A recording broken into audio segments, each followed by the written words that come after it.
Alright, so in the previous video I showed you how to use the method where we divide the size into three equal parts. Now I will be copying this to a separate location, the figure. I will not be going through how I draw the figure because that would have been established in the previous video. So the question asks that we use two methods to do this, two different methods. Alright. This method that I'll be showing you can be a little tricky. It's not difficult, but it can be a little confusing. Yeah.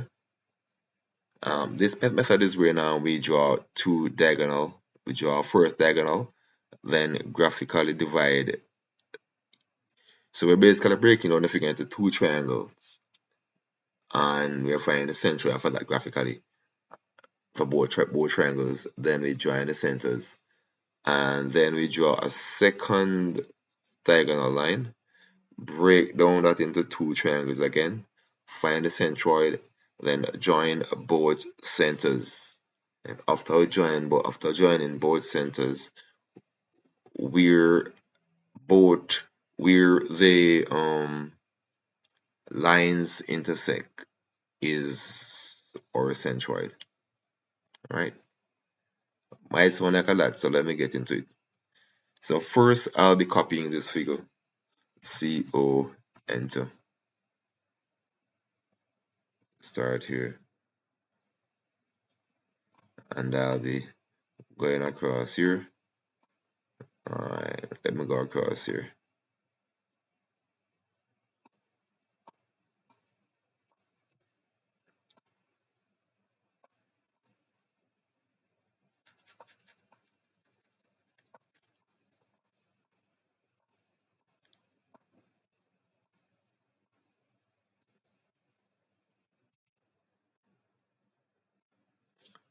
Alright, remove this and enter.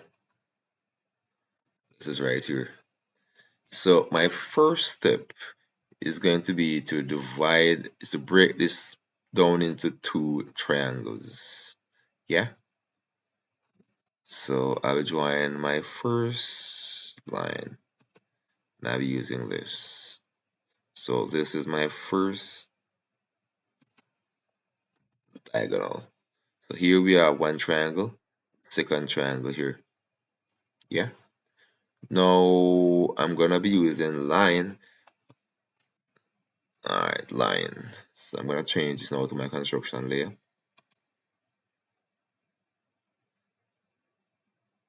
Line. And I'm gonna join from here to the adjacent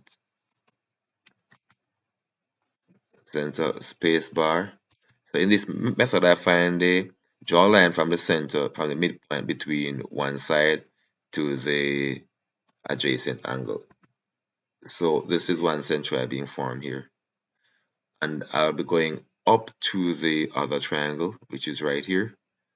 Line again. And I could even use here. Adjacent side is there. And I could also use here. Adjacent side is here. Yeah. And now we have two centroids. One centroid here, one centroid there. So now what I'm gonna do, I'm gonna join both centroids. I'm gonna use a different color. I'm using this. Join this centroid to that centroid. That is one.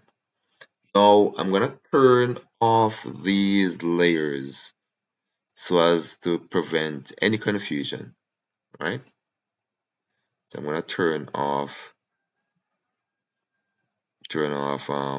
foundation and turn off this. Yeah, nice. So what I'm gonna do now, I am gonna draw my second diagonal, which is from here, which is from here to this point here. And I'm going to apply the same technique wherein I'm going to find a centroid for this triangle graphically, then the centroid for this triangle graphically as well.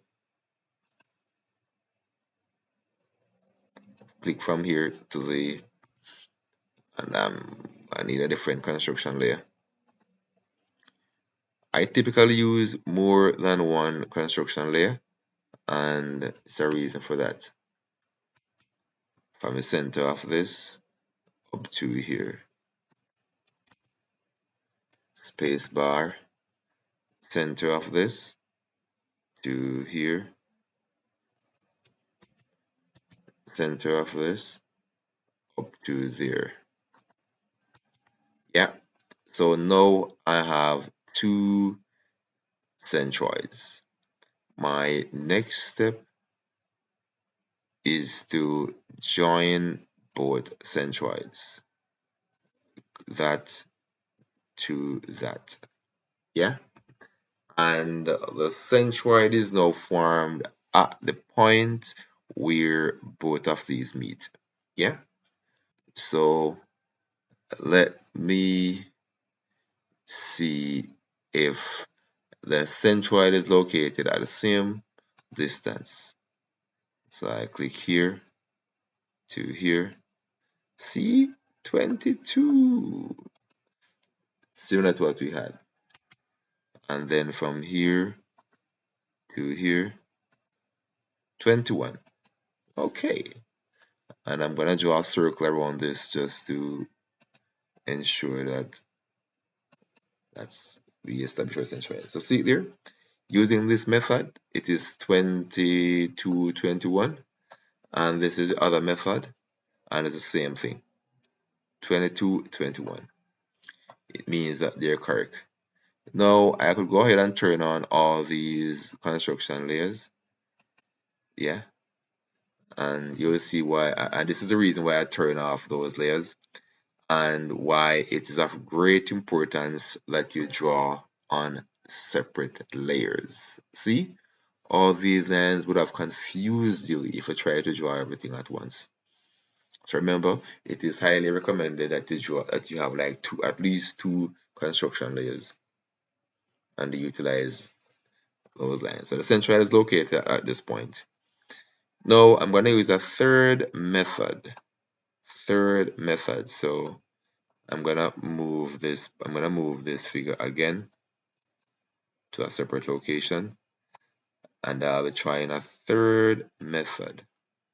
CO enter, and I'll be carrying this across.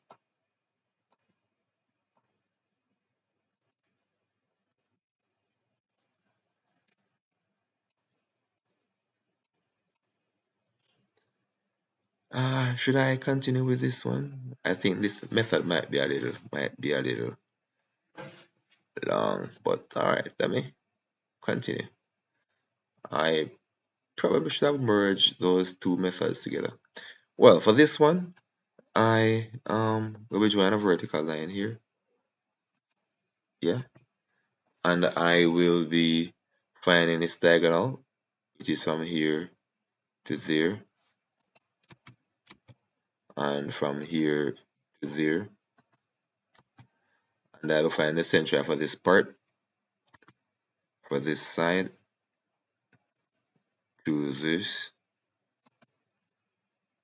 and I will join a line here. Oh, do this side as well.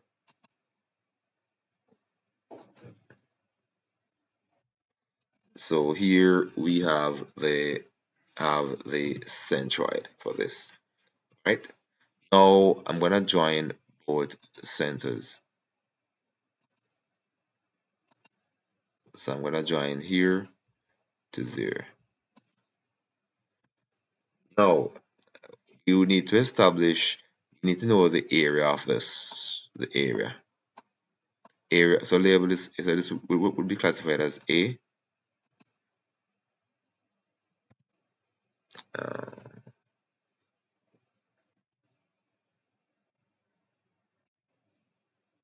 so here would have been A.